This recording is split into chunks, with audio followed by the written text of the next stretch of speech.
جبو چارەسەریya qeyran darayî hikûmeta herêmê çendîn rêkên çarəseriyê girtîne ber. Ulgurê amajeya serokê lijna nezahê di Parlemanê Kurdistanê daîk ji wan rêyan rêkeftina hikûmeta herêmê ye digel kompanyeka naftê bi şêweyekê ku bermîlê nefta herêmê hemberî $30 bihête hesab kirin. Bi vê çendê ev kompanya demûçên fermanberên herêmê dabîn ketin. Lê dîfrêzbendiya kêmkirina mûçeyan ji 20 sadê ta ku digehîte 70 sadê. Di hemberda jî Wezareta Samanên Xuzayî daxuyaniyek ragihandbûn û têda diyar kirbû ku çi rêkeftineka bi vî şêweyî nîne.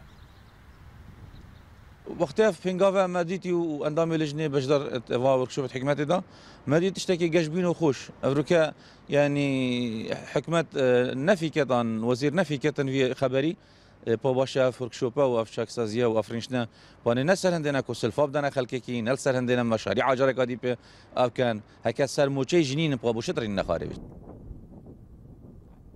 شارەزایەکی buwarê aborî jî amajê diket eger ev cûre rêkeftina di navbera hikûmeta herêmê û kompanyeka naftê da hebît û bikevîte diwarê cêbecîkirinê da dê kartêkirinên xwe nerênî hebin.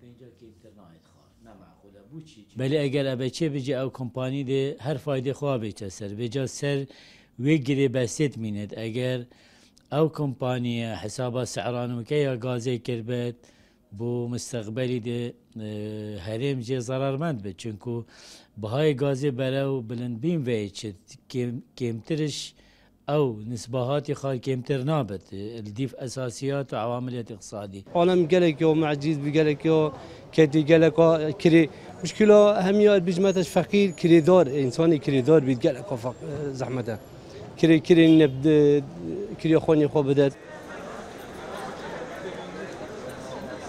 Gelek rê dihêne behizkirin û pêşniyarkirin ji bo derbasbûn ji qeyrana darayî. Lê bi dîtina şarazayên aborî hint rê hene ku dahatî da kartêkirinên wan ber û va jî bizivrin.